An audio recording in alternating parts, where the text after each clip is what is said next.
আসসালামু আলাইকুম। আশা করি সবাই ভালো আছেন। দুপুরে রান্না মুগ ডাল আর মুসুরি ডাল, দুই রকমের ডাল ভালো করে দিয়ে ভিজিয়ে রেখেছি। আর এই ডিম দিয়ে রান্না করব, 4টা ডিম দিয়ে রান্না করব, ফার্মি ডিম। একটু লবণ দিয়ে সিদ্ধ দিব।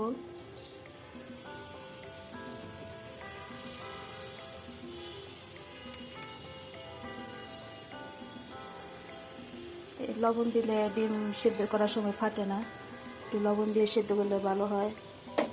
সিদ্ধ করার সময় ডিম ফেটে যায় না। ডিম দিয়ে আর মুসুরি ডাল মুগ ডাল দিয়ে রান্না করব। দেখতে পাবেন কীভাবে রান্না করি। ডিমটা সিদ্ধ হতে দিয়েছি।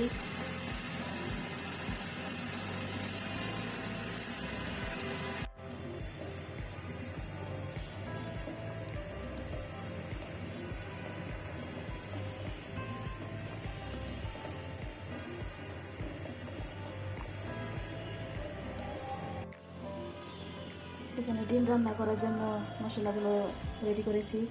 হলুদ গুঁড়ো, মরিচ গুঁড়ো, জিরার গুঁড়ো, এখানে ধনিয়ার গুঁড়ো, এখানে রাঁধুনি গরম মশলার গুঁড়ো, স্বাদ মতো লবণ, তেজপাতা। ডিম 4টা ডিম দিয়ে মুগ ডাল আর মুসুরি ডাল দিয়ে রান্না করব। এখানে মুসুরি ডাল আর মুগ ডাল একটু সিদ্ধ করে নিচ্ছি, তারপরে ডিম দিয়ে রান্না করব।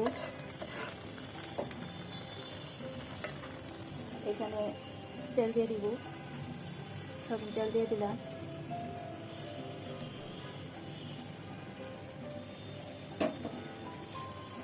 এখানে তেলের মধ্যে একটু লবণ দিয়ে দিলাম যাতে ছিটে না আসে।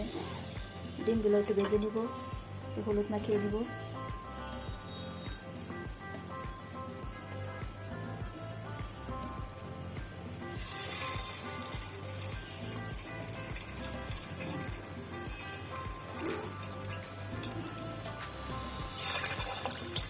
এখানে আদা বাটা আছে আর পেঁয়াজ কুচি করে নিয়েছি, এগুলো দিয়ে সব দিয়ে রান্না করবো।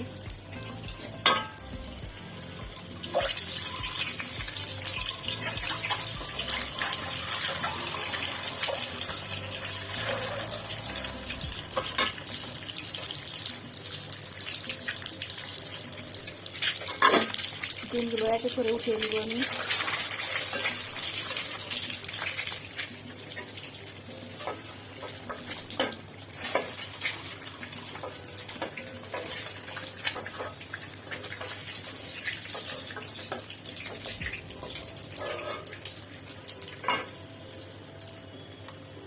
এখানে পেঁয়াজ কুচি দিয়ে দিলাম।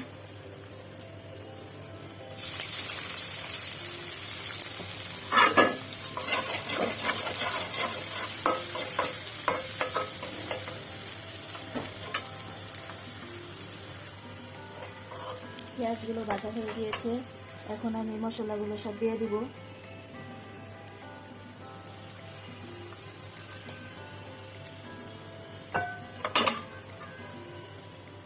আর এখানে আদা বাটাও দিয়ে দিব।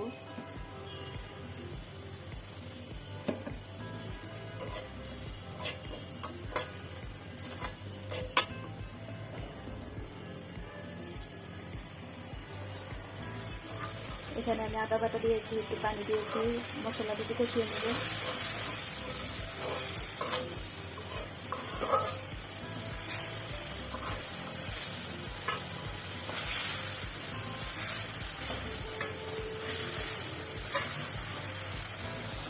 পরে এই ডালগুলো দিয়ে দিব মশলার মধ্যে।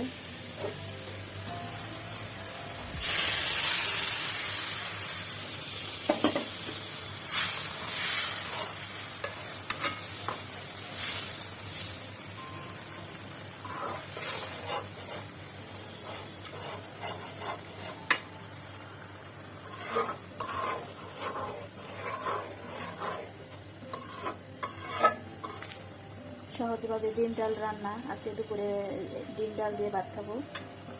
ডিমগুলো দিয়ে দিলাম।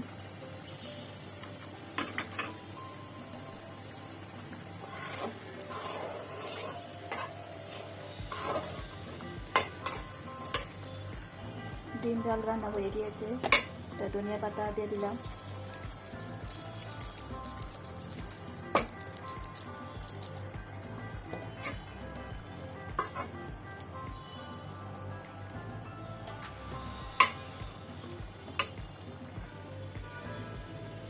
আমার রান্না হয়ে গিয়েছে, ডিম ডাল রান্না, ভাতের সাথে ডিমও খাওয়া হলো, ডালও খাওয়া হলো।